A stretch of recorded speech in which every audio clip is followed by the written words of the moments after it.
Shamika, let's start with you. Tell us about yourself, please. I guess I will start with why on the ballot you will see Shamika Beauty in parentheses. Beauty is somewhat of a rebirth, I guess, is the best way of putting it. I was born and raised here in Portland. I don't know, like I haven't done a lot of interviews in general. I can be an orator, but I'm understanding that this is not the space to be one right now. So I do have like prepared answers, if that's helpful. If you'd rather me go off the cuff. We would then I rather could. hear you off the cuff. Okay. So beauty, be yourself to everyone everywhere. So it was an acronym with a poetic right. It was a name that was gifted to me by one of the elders. And I am learning to embrace that in every level of who that is as I walk on this planet Earth. Okay. I read in your voters pamphlet a statement, I believe, or maybe the response you gave to the Oregonian. You've got a pretty interesting backstory. Could you share a little bit of that with us, please? Yes, I'm not sure which layers I shared with them, but I guess. Well, remember, so people will be watching this on video. That's a way for voters to get to know who you are. So what would you like voters to know about you? One, that I absolutely am probably an atypical candidate in that I am absolutely of the people. Again, born and raised in Portland, 3 generations in. My grandmother actually moved here with her sisters, and they all took root in what was then Albina neighborhood, just on the other side of the Vanport flood. They occupied the space right near Emmanuel Hospital. Then after the freeway came in and Emmanuel Hospital displaced all of those families, then they were moved to the other side of what was then Union Avenue, and 95 renamed as MLK. I remember that distinctly because that was my senior year at Benson High School, and there was like a really big to-do about wanting to maintain the name of Union Avenue. And as a young black girl just kind of coming into her own, I didn't really understand the tug of war as to why people were so against changing the name of the street to Martin Luther King. Yep. Also the same year that Malcolm X came out and Regal Cinemas refused to play it in Portland, Oregon. So there was a lot going on in the city at the time. So why are you running for mayor? Because it's time. Portland's ready for a change. Portland is ready to be done with elitism and hierarchies, for the first time for Portland to be run by the people, with the people, for the people, and not to have a situation where people are sort of lorded over. Decisions are made for people, everyday people, by people who are unaffected by those decisions directly. What kind of civic engagement or community engagement have you had? Because, you know, if you're running for office, people want to know, hey, this is a person who's been involved in the community and has a record of accomplishment. Yeah, well, the beautiful thing is my life has been community engagement.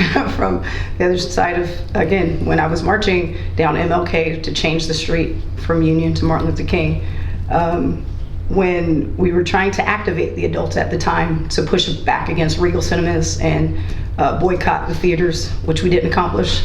So Malcolm X was never played and Regal still made their money that weekend. As a foster child myself, that kind of breeds its own forms of activism, just because, I guess for a better way of putting it, you're kind of parentified early, so you have to become an adult because you literally, as a ward of the state, I graduated early, so once you turn, at the time of CSD, if you graduate or turn 18, whichever comes first, they literally just give you a boot, have a nice life, kid, hope you don't die. So no more financial support, no nothing? No, so I literally had to figure out from 17 and a half, and I've continued to thrive through, again, we don't have time for all of it, but continue to thrive over and over for my own benefit, for the benefit of the city, going back as early as 07 when we fought to keep Jefferson open, leaked a little information about what PCC was intending to do with the interim principal signing off on ownership of land they didn't own. But once we got that information out to the general populace, it forced that deal to be dissipated because, again, it wasn't really legal. It was a backdoor deal. A lot of people don't know that PCC's apology was to give Jefferson a facelift. A lot of people know the backstory as to why. And also fighting to keep that space open again to its centennial. Once it turned 2010, Jefferson turned 100. So, and it was good the Historical Society could take it from there.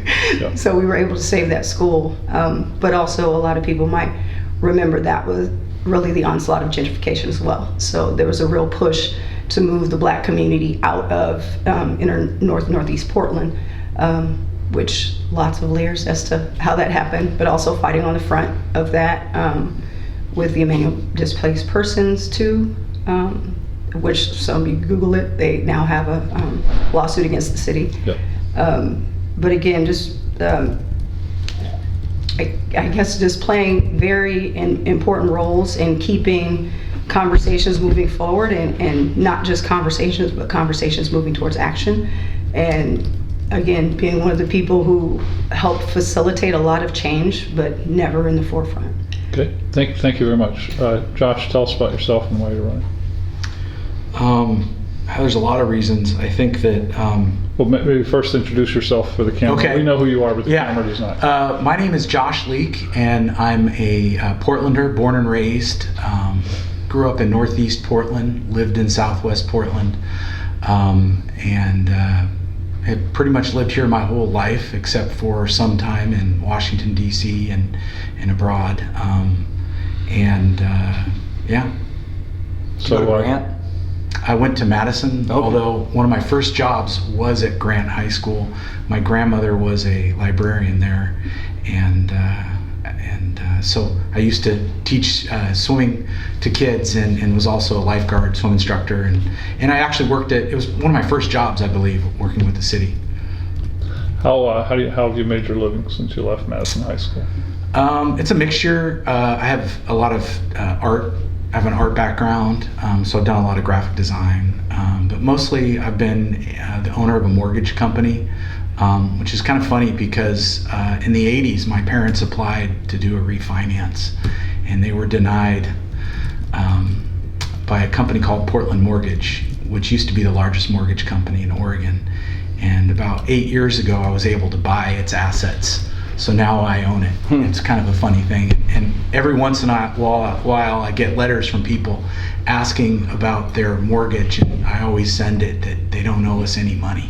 Oh. So I don't know if that ends up meaning they end up getting a clear lien or deed of title, but it may.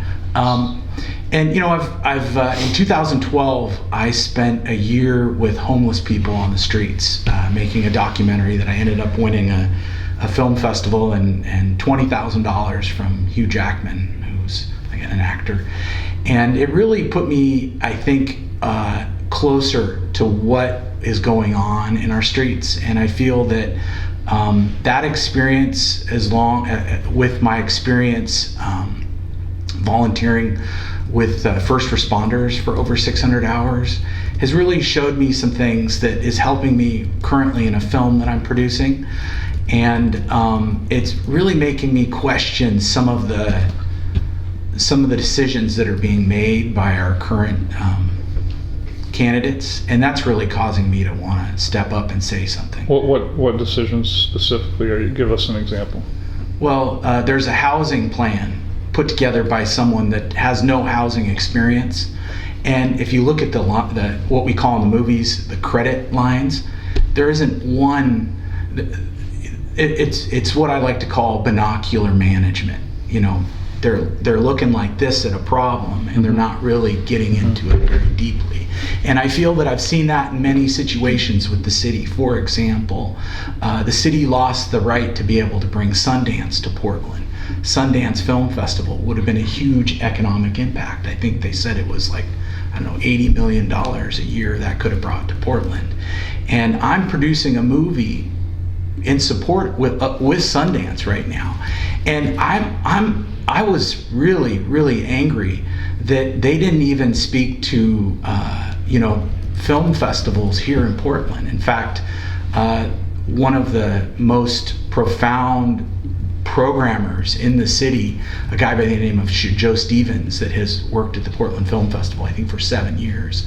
I think he has the most experience of any Afro-Indigenous programmer on the West Coast. They didn't even call him up and ask him to join the conversation. And I feel I've seen that many times, you know, and when I hear of candidates like Rene Gonzalez talk about how he wants to bring 300 new police officers on our streets, I question the reality of that, because the state of Oregon can't train 300 people in a year. So, you know, there's things that we're not doing, and it's got me concerned. And whether or not I win and become the next mayor, I'd love to be the next mayor, but I think some of these things that I've found in my research are things that need to get out there and people should hear. You know, for example, you know, victim services. It's something that, you know, you don't need until you're actually harmed by something. Look it up. The city of Portland doesn't have much for victim services in their police department. They have a thing called family services. And family services helps people that are raped or people that are in domestic dispute situations, which obviously those people need help. But when someone like myself, for example, lives in downtown Portland and has someone with a gun break in your house, there's gotta be more support from the police to Did that happen to you? It did happen to me. What happened? And there was a break-in and in my condo building, and someone brought a gun. And you know, the funny thing is, I come from a banking background, and I have 8 cameras on my place. So I actually have cameras. I have video of these people preparing to come in to steal and rob people in my city, and that's scary. And you know, we had a situation where through the Development Bureau, which I have a lot of experience with. In fact, I have a problem with the Development Bureau right now that I want to bring to light. That they created what we call the Tunnel of Terror in downtown Portland. Did you hear about that? No. Imagine a whole city block closed down with plywood, and they've created a little tunnel with no ability for anyone to look inside. Now take that and put 10 small business owners and people that live on that street. Take that, and there's no security, no What support. block are you talking about? Between 11th and 12th on Lovejoy. Okay. I have over 6 months, probably about a year and a half of footage of people doing fentanyl on my porch, of people, you know, doing every single drug you can think of defecating, of doing all these things, and the city didn't seem to care. And that's very frustrating. And you know, victim services. Who called going back the to Tunnel that, of Terror? I did. Okay. Is it still? I'm thinking, because I ride by there. It's gone now. Yeah. Okay. But I'm telling you, it was one of the most scariest things in the world. And if it weren't for the wonderful people in England, I probably would have cracked. What does England have to do with this? They invited me to speak at a conference in Poland on the future of film, and which allowed me to leave my home for a little while. And you know, it's scary when you wake up and someone is passed out on your porch, drugged out. And I want to help those people, and I did. You know, I give them the little street roots and a bottle of water, a bag, and some food. But I mean, What was the? I'm sorry, I did interrupt. I just want. What was the film you did that won the award from? it's called Empties. Empties. EMPTYs. I follow people. I mean, my history is in income, and you know, I'm a mortgage guy. Is verifying income and helping build things. You know, I've helped build hospitals. I've done multifamily. I've done a lot of training from Fannie Mae. I know a lot of YS or IES? I'm just looking it up. Oh, EMPTYS. And if you Google Best Acceptance Speech with Hugh Jackman, you'll see me singing on stage in New York. Okay, I just sorry. want to move this along a little bit. So, Yeah. is your mortgage company still in business? Yeah. How many people work for you? Just myself. I'm, you know, tailoring it down so if I become mayor, I don't need to. How many people did you have at its peak? At its peak, well, that was before 2008. I think we have probably 4 or 5. Okay. So I did previously work for Mortgage Express, which is one of the largest mortgage companies in Oregon. So part can you owner. just sort of crystallize for us why you're running, why this office? You know, you've talked a lot about it, about your concerns about issues that might lead you to the county. You might have a better chance at winning a city council seat than a mayor's seat. Why this office? Well, I think the mayor is logistical. And I think that, you know, calling banks my whole life, dealing with the hardest organizations in the world and hitting so many walls, I think I've learned how to get, you know, break through those barriers. Yep.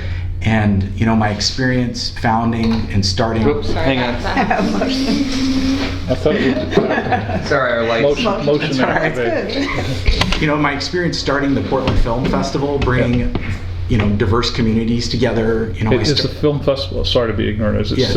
still happening? yeah, actually When this did it- October. When did it start?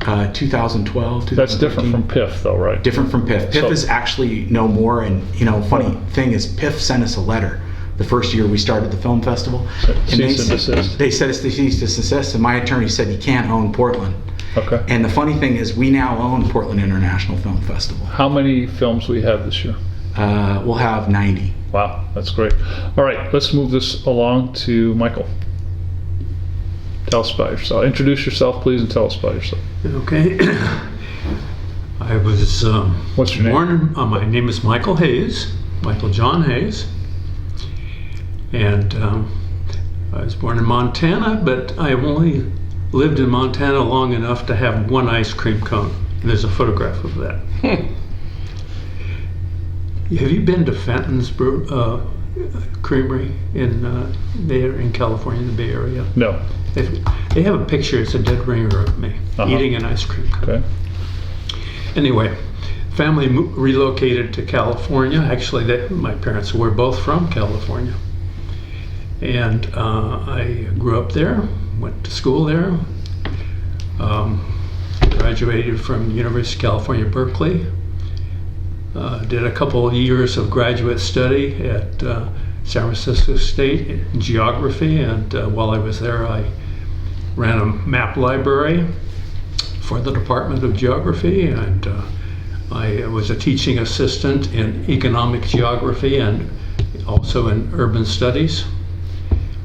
And after the 2 years there, I had an opportunity to do postgraduate work in actually a couple of different places, but in the Swedish University of Uppsala. And I actually paid my down payment and rented a room there, but it came to the realization that as a person who's not getting financial subsidies and who's married and has 2 children, it was kind of a stretch, and I was sort of debt adverse and decided actually to withdraw from that. But it shows my interest in urban and regional studies. That was what I would have been doing there. Served a couple of years in the Army, was drafted. Used the GI Bill to do some of that graduate work in San Francisco. I was looking for a summer job, and I was hired. I took a federal entrance examination, and I got a call saying, the results have not been released yet, but we got early access to it. And would you come down for an interview with HUD? That began my 30-odd year career with housing and urban development, both on the single-family housing side and the multifamily housing side. And where did you work for most of that time? Most of the time I was in San Francisco. Uh-huh. Vast majority of the time. I had a short period of time in Southern California. And so what did you take away from that experience with HUD that is relevant to the housing situation in Portland today? Well, I had the experience of working for an organization that actually worked, functions. And most of my period of time was at San Francisco, but the last 5 years I was the director of the Multifamily Program Center here in Portland, serving Oregon and Idaho. What years would that have been? That was 2006 through 11 again. So your career, Reagan was president very early in your career, because a lot of people claim that Reagan and to a lesser degree Bush really hollowed out HUD. Is that accurate or not? Both parties have had mixed records. Okay. I was at Berkeley. Actually, I just graduated from Berkeley when he started spraying the students with, I don't know what it was. Yeah. Something. I interrupted you before you could finish. So what did you take away from your HUD experience that's relevant to the City of Portland Housing Bureau or the housing issue in general? We generated through, basically we had a variety of programs. Congress gets creative every once in a while. We had subsidized programs, we had Section 8, Section 202, the mortgage insurance programs. And we generated lots and lots of housing, and we oversaw the management of housing, make sure that it remained in good condition and was well run. When there were inquiries about any issue from any of the people we were involved with, whether they were residents or lenders or managers of projects, we had a goal, and we did a fairly good job of meeting this objective of responding to every inquiry on the same day or the following day. Okay. You knew you were. So you were your more answers, responsive. We were very responsive. Yeah. Why are you running for mayor? Basically, for one thing, city voters were wise in finally deciding that the type of government with bureaus and politicians running the bureaus wasn't working, and they wanted change. And they bought into the charter amendment proposal, which gives us tiered voting, gives us representatives living in their districts, and it gives the prospect of a professional manager running the show. Yeah. We're in the process of delivering on the first two. We haven't started working really on the third one, and that's the most important one. People wanted change, but changing the structure of the council wasn't going to provide the change. Those are policy people. They want services delivered. So I want to see to it that the search for a well-qualified person who can not only, who's done the job Yeah. and has the vision for making Portland's city a single Yeah. city rather than a multitude of bureaus. Okay. Thank you. So that actually brings me to a question I was going to ask you next. So I'll ask you, Shamika, hiring the next city manager, or the first city manager under this new form of government is one of the mayor's most important jobs. So can you tell us about your experience either hiring people or other experience that's relevant to help voters understand how you would hire a city manager? I think the most important aspect when hiring anyone is the head-heart connection. And very often in bureaucracies, municipalities in general, there's a very one-dimensional approach in hiring. So for a city manager, it would have to be someone who, again, is not only committed to, I would say the mental, but also like the human impact side of city government and the decisions that will be made, like across the board. So like where absolutely the resume would be checked as far as what abilities they have in managing money and managing people, but also like what qualifications they have as a human being. I feel like, again, often that's lost. And I honestly believe that Portland is ready to be a trendsetter, trailblazer, if you will, for the way that not only city government, but government in general is run moving forward. Okay. Josh, same question. So hiring the city manager, tell us about your philosophy and give us an example of how you've hired somebody. I'm reminded of Portland's past decisions. We skipped on Michael Jordan the first time, but we've got him the second time. So I think it's not going to be a quick need to hire someone right out the gate. We have someone. His name's Michael Jordan. Oh. I was making a joke. Yeah, because, got you. Got Yeah. you. We did. Yeah, we did yeah, get yeah. Michael Jordan the Took first me a time. minute. Yeah. And I think that whoever we choose, through the HR department and the legal department, we're going to look for someone that's organized, that can make decisions, that's friendly and accessible.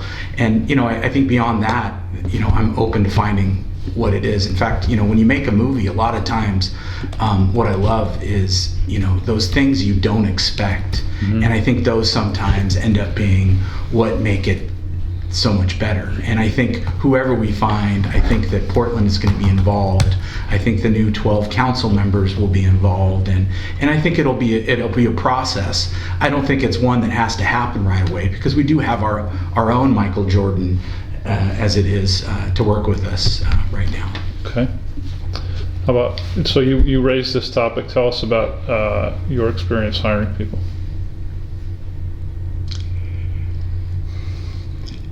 When I was hired by Weyerhaeuser Mortgage Company to set up an appraisal department, they had never had one. Actually, at the time, Weyerhaeuser was either the second or third largest mortgage-backed security generator in the country. The same Weyerhaeuser that's the timber company. Correct. So they must have diversified at some point and gotten out of that Right. business. They grow trees. They have a building branch, construction branch, and the mortgage function was primarily there to support the rest of the industry. It operated nationwide. I interviewed and hired appraisers from Hawaii to Georgia, and I supervised them. They didn't need a whole lot of supervision because they were very well qualified. Most of them overqualified. So what did you learn from that about how to hire? Well, I put together a business plan. I went about recruiting them, and we operated for 3 years rather well. And at the end of 3 years, Weyerhaeuser reorganized again, and the appraisal function was considered not vital to their program, so it was dropped. So after that, I operated an independent appraisal business, basically me, although I had one support person who's now an ophthalmologist in McMinnville. I wish I had some water. Yeah, you want Do you some? want some? It's hard to talk. Yeah. Here, I got it. Anybody else? Sure. Sure. 3 all around? Appreciate it. Okay. Anyway, I lost my train there. No, you were saying that you then set up your own appraisal business. Right. That's great. Okay, And then I went back to HUD, and I was a senior project manager there, and I was there was an opportunity to work as a community builder this is one of the Lyndon Johnson okay. Initiatives, which the next Republican administration got rid of. I have seen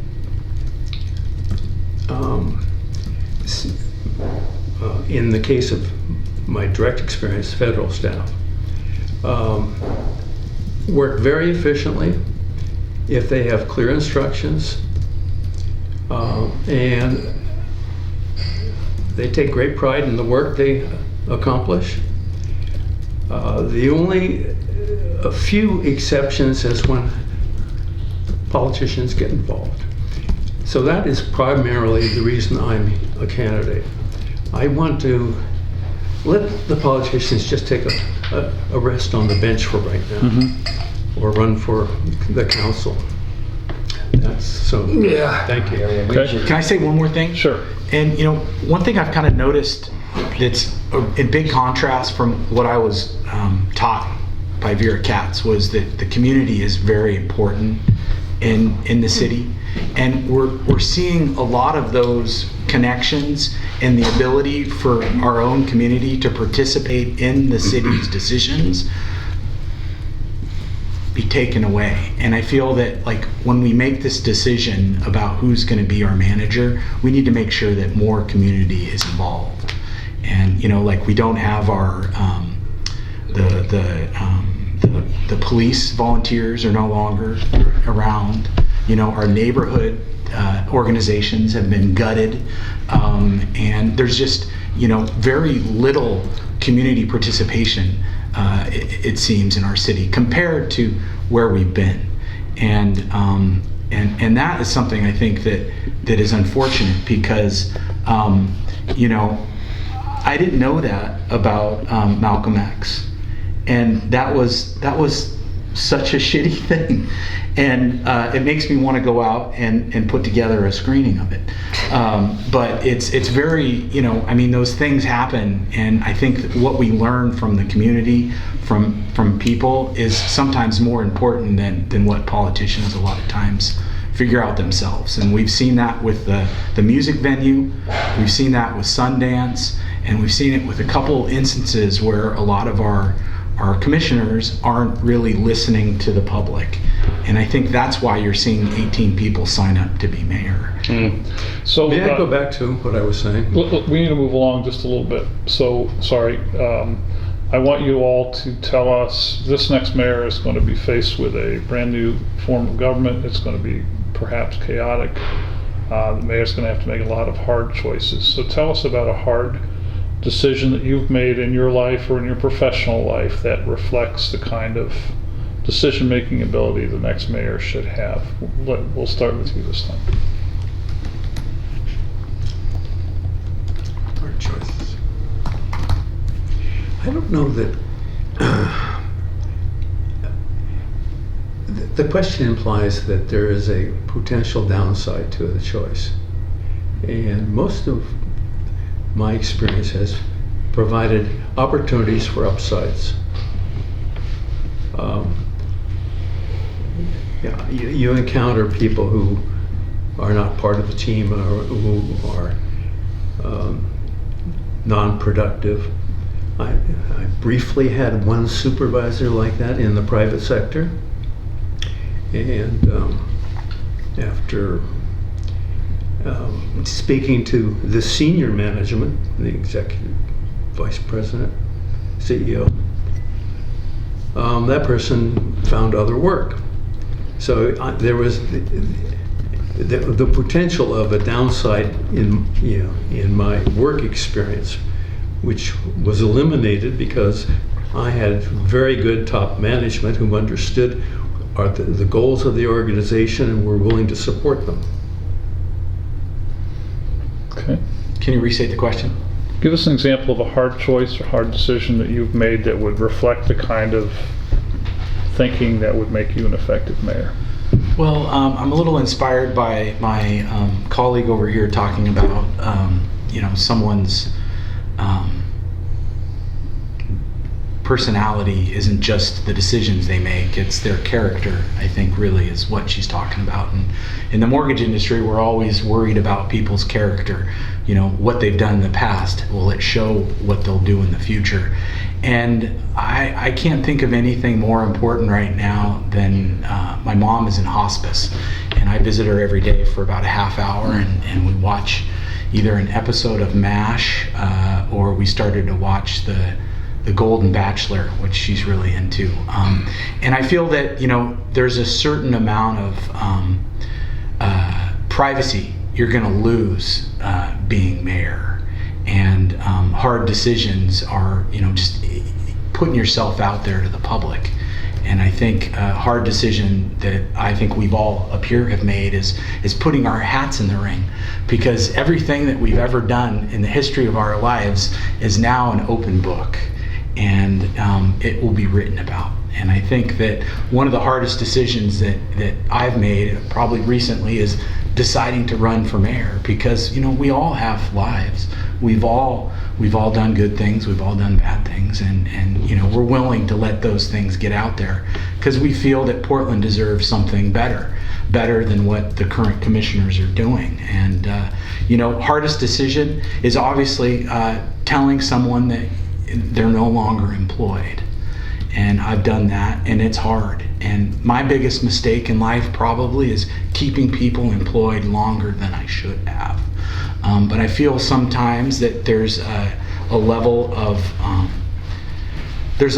humanity in any job, and I would hope that our mayor is someone that can be a humanist, that can not only look at the numbers but realize there's people there that are behind those numbers. And I feel that, like our current leaders, you really can't invite them to your events without having people go crazy.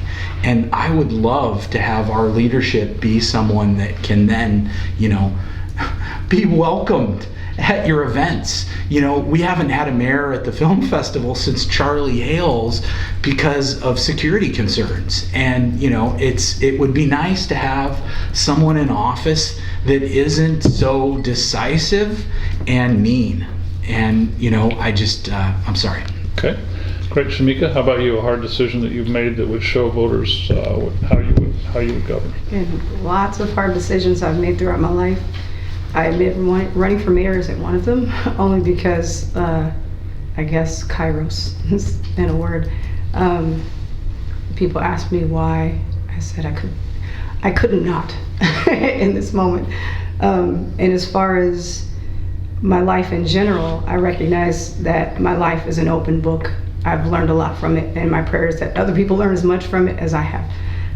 Waterhead warning. I often speak from my heart, comes out of my eyes, but don't let it distract you. I will pinpoint a specific hard decision that I had to make at a point in my life. Was just coming out of a divorce with 2 small children. We were facing homelessness at the time, and I had to decide. I had started the process of becoming a Portland police officer, one inspired by Marcy Jackson, who was on the force at the time, and she had shared with me her story, and it was really inspirational. And I felt like I could absolutely make a difference on the police force, especially where things were at the time in 2014. Right as I was being offered an opportunity to go to Salem for boot camp, basically, I was also offered a position at Albina Early Head Start. And they had a new program that they had just started. It was a home visitors program. Healthy Families Oregon had been doing this for like 30 years plus. But this was the first time that Black home visitors were allowed to go into the homes of Black families. Really? Because they realized that they could not get the consistency and continuity because they had, by and large, white home visitors going into Black and brown homes. And the whole idea was to forge a relationship with that family from birth to 3. Because we know that birth to 3 is the most important building blocks of a child in an adult's life are those 3 years. But they couldn't get the home visitors and the families to stay together for 3 years. So Albina Head Start started a pilot project, and with Healthy Families Oregon, I was one of 7 of the first home visitors who were, so I told you my choice. So I took, I was looking at a huge pay cut in comparison to being a police officer, but I was looking at 2 sides of it. I was still in court to get full custody of our daughters, and so there were 2 sides of it. It was looking at the fact that as a police officer, I could financially provide for my daughters much better than I could as a home visitor. But at the same time, as a home visitor, then it would allow me to really engage in the lives of my children as I have. May I have to follow up on the Sure. last response? Yep. This was an easy decision, but it was really a hard situation. When Weyerhaeuser decided to reorganize and eliminate the department, I had 20 employees. And the personnel department says, well, we'll just let them all know that, today's their last day. I said, no, I'm going to talk to each one individually. if the bad news has to be delivered, I want to be the one present delivering the news. That was really a difficult situation, but I thought that it was an empathetic one, and actually my wife continues to get phone calls from one of my former employees. Thank you. Couple of quick questions. These are just sort of lightning round questions for each of you. So currently in this race, both the mayoral race and the city council race, the Portland Police Bureau is a topic of a lot of discussion. It always is.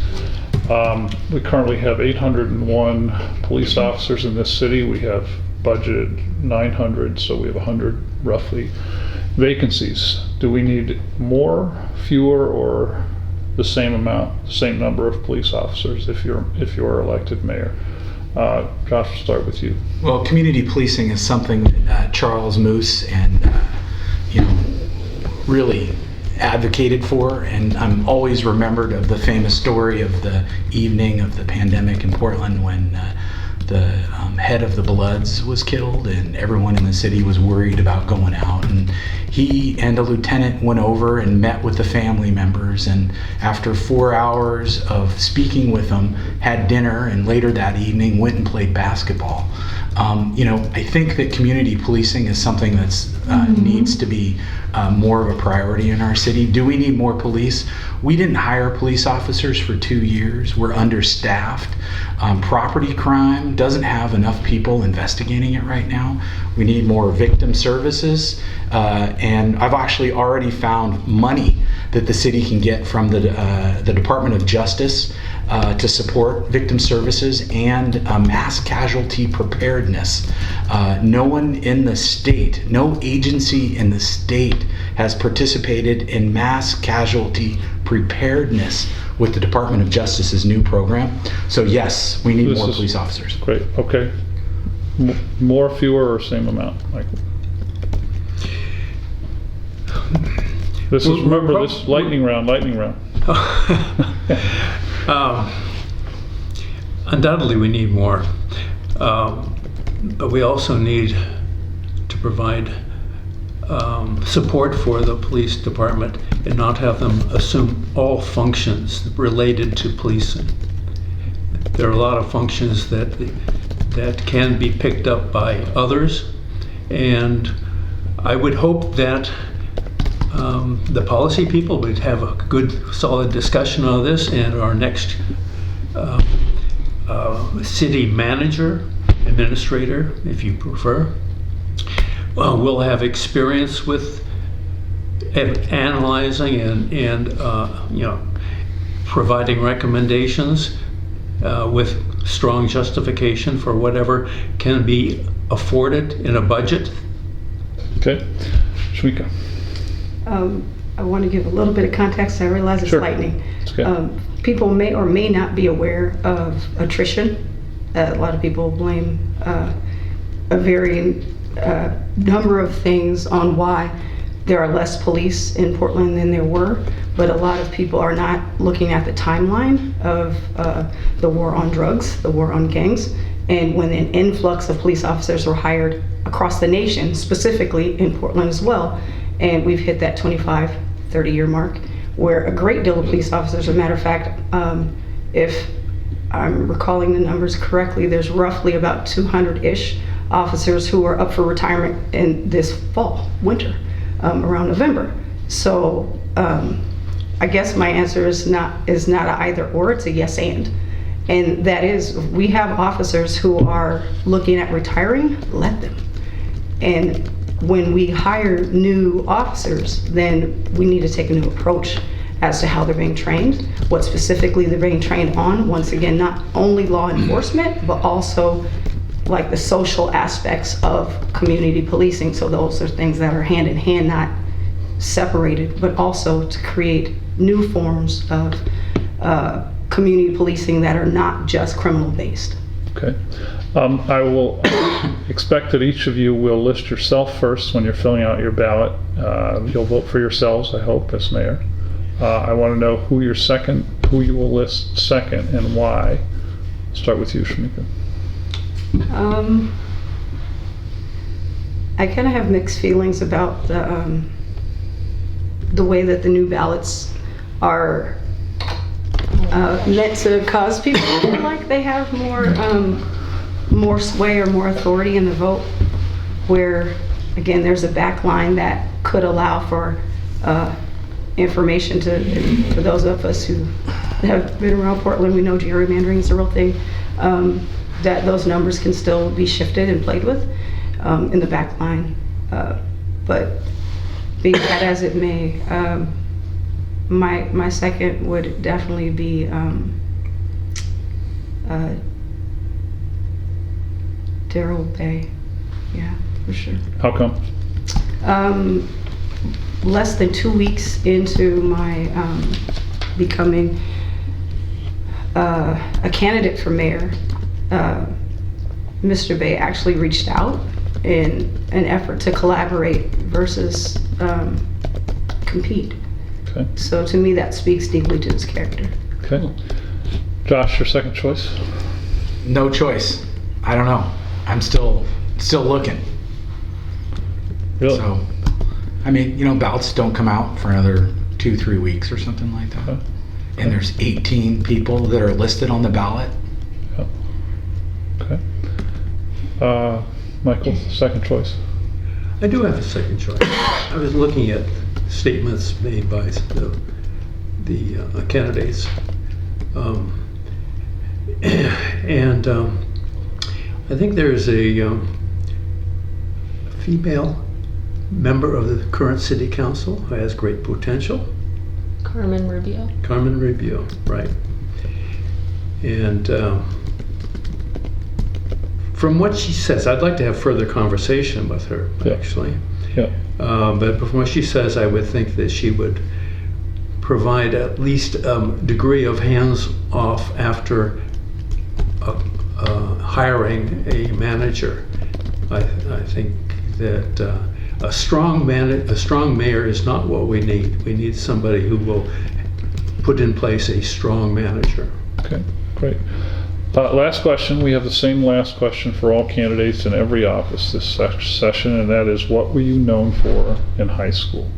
So the best answer in my book so far was, one guy said I was the worst soccer player on my team. I didn't play a single minute. I was on the team, I didn't play a single minute. Varsity. Other people have said, I was shyest, I was most studious. So, Michael, we start with you. What were you known for in high school? Well, I'm an exceedingly shy person. As a very small child, I wouldn't accept a stick of dentine gum because I just couldn't bring myself to say yes. Okay. However, in high school, all my friends were involved in the band or involved in school politics. So I had to have some rule. So I became the rally committee chairman. I directed all the sports rallies, introduced everybody. Actually, my father was as shy as I am. And I don't know, I cannot hear him speaking words, but I can see him doing things. See him? He was a teacher, and he was very, very comfortable explaining things. I guess I'm sort of in that ilk. Okay. Josh, what were you known for in high school? Well, I did receive the award of most likely to succeed by my senior class. Okay. And that's really what I want for Portland, is someone that lives here, that owns homes here, that owns a business here, that really I just want Portland to succeed. And if I can help, I'm excited to do so. Okay. Shamika, what were you known for at Benson? Scholar athlete. Okay. I wore a Letterman's jacket, which I actually wore to the brand reopening this past, 2 weekends ago. But my Letterman's jacket says unique technique. Okay. So What was your sport? actually tri-sport. I ran track, went to state all 4 years. Wow.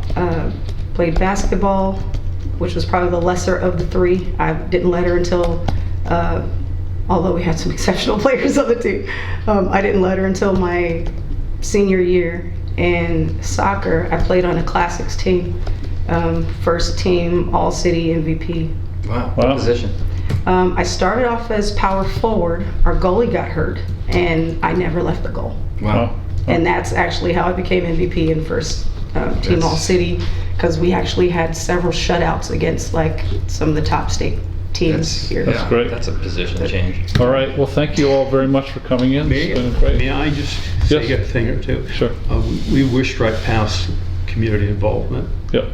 I heard from the Yep. other two people that Yep. I didn't have an opportunity to say anything. Currently, I'm a member of the 40 Mile Loop Land Trust Board. I have been for several years.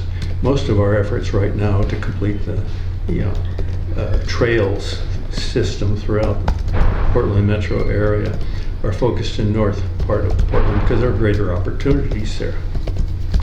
There's one that I'd like to see done, which I can see from my own house in southeast Portland, and that's the Springwater. So I've been advocating that, but prior to COVID, I was involved in breaking up asphalt and creating, environments in which would take in water. I was a crew chief in planting trees for Portland Trees and also for the city. Had some events in which I participated. So, for a brief period of time, I was on the neighborhood association board. So, Which neighborhood? yes, the Selway. Great. Hey, you guys have a 10 here. Yeah, we did. Okay. All right, sorry, we gotta run. Thank you all for your time.